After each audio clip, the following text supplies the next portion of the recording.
রক্তদান শিবির করে সেখানে আসলে আপনারা দেখতেই পাচ্ছেন যে অনেক লোক রক্ত দেয়, অনেক মানুষ এখানে ভিড় করে থাকে। এটা রক্তদান আন্দোলনটা আরো ভালো হয়, শক্তিশালী হয়, এগিয়ে যায়। আমি পার্থ বার্মাকে আন্তরিক অভিনন্দন জানাচ্ছি। মায়ামাই আছে এই এলাকাটা, এই রক্তদানের একটা ঐতিহ্য আছে। সুদীর বসু বিরাটে রক্তদান শিবির করে আমি সবাইকে ধন্যবাদ। রক্তদান একটা ভালো কাজ, ভালো মানবিকতা, এবং যে মানুষগুলো রক্তের জন্য হাহাকার করে তাদের পাশে থাকার প্রার্থনা অঙ্গীকার আমরাও করি, এবং ছাত্র ছাত্রীদের সম্মানিত করা হলো, আমরা গর্বিত বোধ করলাম। আমাকে দেখেছে, আমার ভীষণ ভালো লাগছে এতগুলো মানুষের সঙ্গে দেখা। রক্তদান শিবির তোমার কিছু ছাত্রছাত্রীদের সম্বোধনা এবং বাচ্চা ছোটদের ক্ষুদ্রদের রথ প্রদান করবেন। দেখুন, আমরা যারা রাজনীতি করি প্রকৃত অর্থে তাদের যে কোনো মানুষকে জিজ্ঞেস করবেন যে আপনি রাজনীতি করেন কেন, তারা বলবে মানুষের সেবা করার জন্য।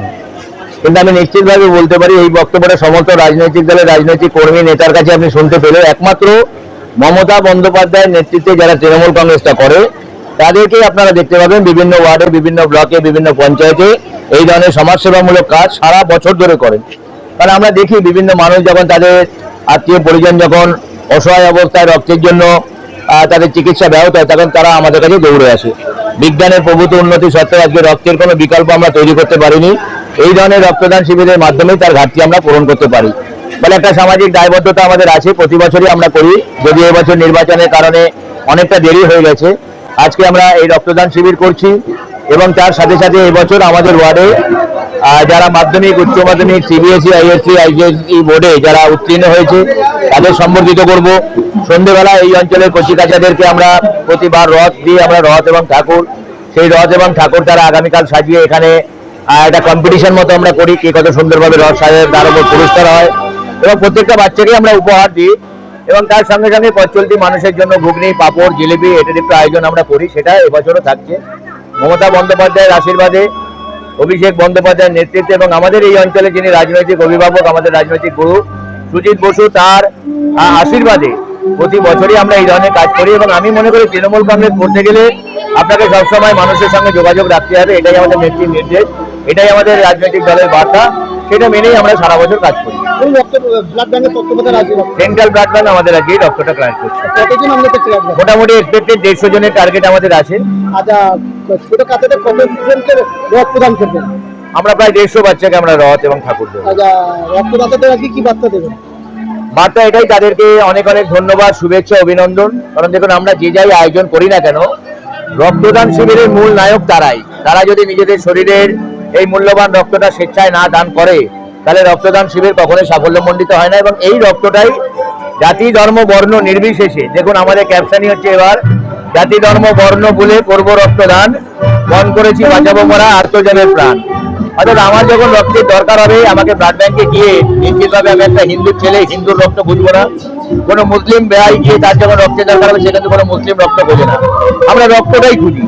আমার এখানেও আজকে প্রচুর মানুষ, বিভিন্ন জাতি ধর্মের মানুষ রক্ত দেবে, সেই রক্তটা এবার বিভিন্ন ধর্মের মানুষের কাছে চলে যাবে। ফলে এই রক্তদানের মধ্যে যে সাম্প্রদায়িক সম্প্রীতি গড়ে উঠবে, তার জন্য আজকে যারা এখানে অংশগ্রহণ করছে, রক্ত দিচ্ছে, আমি দলের তরফ থেকে তাদেরকে অনেক অনেক ধন্যবাদ, শুভেচ্ছা, অভিনন্দন, কৃতজ্ঞতা জানাই।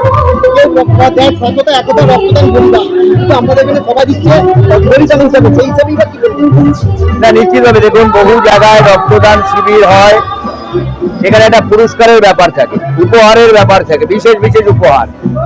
এবং আমরা দেখেছি, এটা অস্বীকার করার জায়গা নেই যে সেই উপহারের আকর্ষণে অনেক জায়গায় অনেকে রক্ত দেয়। কিন্তু আমরা বেশ কয়েক বছর ধরে আমরা সিদ্ধান্ত নিয়েছি যে আমরা স্বেচ্ছায় রক্তদান শিবিরটাকে সম্পূর্ণভাবে স্বেচ্ছায় রক্তদান শিবিরই করবো।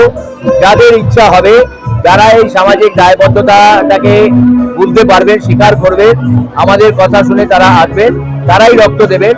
কোনো রকম খাওয়া দাওয়ার ব্যবস্থা আমরা করেছি, ফলের ব্যবস্থা আছে, একটু বসে খাওয়া দাওয়া যেটা দরকার একটা মানুষের, এটার ব্যবস্থা আমরা করেছি। কোনো উপহারের ব্যবস্থা আমরা রাখিনি।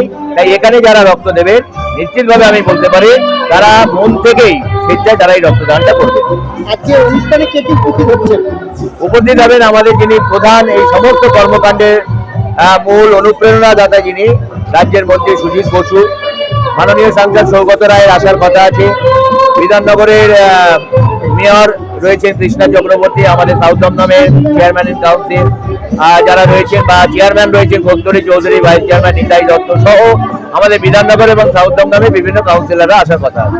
এখানকার মানুষরা বলছে পার্থ বর্মা মানুষের নানা রকম সামাজিক কাজ করতে থাকে, তার উদ্দেশ্য করে মানুষকে আজ কালকে কি বার্তা দেবে? মানুষকে দেখুন, মানুষের কাছে তো আমরা কৃতজ্ঞ। যখন নির্বাচনের আগে হাত জোর করে তাদেরকে ভোট ভিক্ষা করি, তারা যখন দুয়ার তুলে আমাদেরকে আশীর্বাদ করে, নিশ্চিতভাবে মঞ্চে উঠে শুধু উত্তরীয় পাওয়া, ফুলের তবক নিয়ে হাততালি পাওয়ার জন্য তো নয়, মানুষেরও নিজস্ব কিছু প্রত্যাশা থাকে যে আমি যাকে নির্বাচিত করলাম সে সারা বছর যেন বিপদে আপদে সুখে দুঃখে আমাদের পাশে থাকতে পারে। এটাই একজন রাজনৈতিক নেতৃত্ব বলুন বা একজন জনপ্রতিনিধির কাজ বলে আমি মনে করি। সেই কাজটাই আমি করছি, বাড়তি কিছু করছি না। মানুষ মানুষের কাজ করেছে, আমাকে নির্বাচিত করেছে, ঋণ করেছে। আগামী 5 বছর আমি আমার শেষ রক্তবিন্দু দিয়ে সেই ঋণটা শোধ করার চেষ্টা করব। দেখুন, আমাদের সারা বছরই প্রোগ্রাম হয়। এরপরে আমাদের এখানে একটা বিরাট বড় দুর্গাপুজো আমরা করি, যদিও সেটা পার্টি ব্যানারে নয়, অঞ্চলের সবাইকে নিয়ে। গত বছর আমরা ব্যাপক সাফল্য পেয়েছিলাম। এছাড়া বিভিন্ন ছাত্রছাত্রী বলাই আছে আমার ওয়ার্ডে, যারা আর্থিক কারণে পড়াশোনা করতে পারছে না, যদিও আজকে রাজ্য সরকার বিভিন্নভাবে তাদের সহযোগিতা করছে, তারপরেও অনেক সময় দেখা যায় যে উচ্চ ক্লাসে যারা বইয়ের অভাব আছে, কন্টিনিউ আমরা তাদেরকে বই দিয়ে যাই, যে যেমন ভাবে পারে। বহু মানুষ আছে আমার এখানে, সুস্থ মানুষ, বয়স্ক মানুষ, হয়তো তাদের সেই সমস্ত সরকারি কাগজপত্র নেই বলে আমাদের মাননীয় মুখ্যমন্ত্রী যে দুয়ারে সরকারের মাধ্যমে বার্ধক্য ভাতা, বিধবা ভাতা সেগুলো করতে পারছে না। তাদেরকে আর্থিকভাবে সহযোগিতা করা, তাদের মাঝে মাঝে চিকিৎসার ব্যবস্থা করা, তাদের মাসিক রেশনেরও ব্যবস্থা আছে এবং বিভিন্ন ওষুধপালা অনেকের লাগে, সেগুলো ব্যবস্থা করি। এছাড়া সামাজিকভাবে রাস্তাঘাট, ড্রেন, আলো, কমিউনিটি হল, পার্ক, খেলার মাঠ, এগুলো তো কন্টিনিউ একটা প্রসেস চলছে। মমতা বন্দ্যোপাধ্যায় কালকে বলেছেন আমরা রথ দেখতে চাই পুরীতে, কিন্তু দীঘাতে রথ স্থাপিত হচ্ছে, কি বলবেন এই ব্যাপারে? আমি ধন্যবাদ জানাবো নেত্রী মমতা বন্দ্যোপাধ্যায়কে। বেশ কিছুদিন আগে আমিও দীঘায় গেছিলাম, একটা অপূর্ব সুন্দর পুরীর জগন্নাথ দেবের একটা রেপ্লিকা বলতে পারেন তৈরি হচ্ছে স্টেশনের একেবারে গায়ে। প্রায় কাজ শেষ পর্যায়ে, 2-3 মাসের মধ্যে সেটা উদ্বোধন হবে। আমি ধন্যবাদ জানাবো নেত্রী মমতা বন্দ্যোপাধ্যায়কে তার এই সুন্দর চিন্তা ভাবনার জন্য। এবং পুরীর জগন্নাথ মন্দির এবং জগন্নাথ দেবের প্রতি আমরা বাঙালিদের একটা বিশেষ আবেগ কাজ করে। নিশ্চিতভাবে সেই ভক্তি, শ্রদ্ধা, ভালোবাসা নিয়েই আগামী দিনেও দীঘায় যেটা তৈরি হচ্ছে এটা মানুষের কাছে বিরাট আকর্ষণ হবে বলে আমি মনে করি। তাহলে মানুষ এখন আর পুরীতে যাবে না, দীঘাতে গিয়ে রথ দেখবে? না না, নিশ্চিতভাবে দেখুন, পুরীর মাহাত্ম্য নিশ্চিতভাবে একটা আলাদা আছে, আবার দীঘারও তার নিজস্ব একটা বৈশিষ্ট্য হিসাবে গড়ে উঠবে। আমরা কখনো কারো কম্পিটিশন বা কাউকে হারিয়ে আমি বড় হবো তা নয়, আমরা একসাথে সবাই বড় হব। পুরীও নিজের ঐতিহ্য নিয়ে বেঁচে থাকবে, দীঘাও তার নিজস্ব ঐতিহ্য নিয়ে নতুন করে মানুষের মনে জায়গা করবে। দুর্গা পুজো হচ্ছে সন্ধি পুজোতে মারাত্মক, কিন্তু রথ হচ্ছে জিলিপি, ফুচকা, তোমার পাঁপড় ভাজা, তাকে উদ্দেশ্য করে আমরা কালকে ঘুগনি দেবেন, এই উদ্দেশ্য করে মানুষকে কি বলবো? দেখুন, আমি একটা জিনিস দেখেছি, মানুষের জীবনে দুঃখ কষ্ট প্রচুর। বিশেষ করে করোনা পরবর্তী সময়ে মানুষের আর্থিক অবস্থাটা অনেকটা ডিটোরিয়েট করেছে, কর্মসংস্থানটা অনেকটা লোপ পেয়েছে, কিন্তু তার ফলে মানুষের যে দুঃখ দুর্দশা একটু যদি সাময়িকভাবে, এটা তো বিরাট কিছু নয়, একটু সবাই মিলে আনন্দ ভাগ করে নেওয়া, তার জন্য এটুকুনি বিরাট কিছু নয়, মানুষ গ্রহণ করলে সেটা আমি নিশ্চিতভাবে খুশি হব।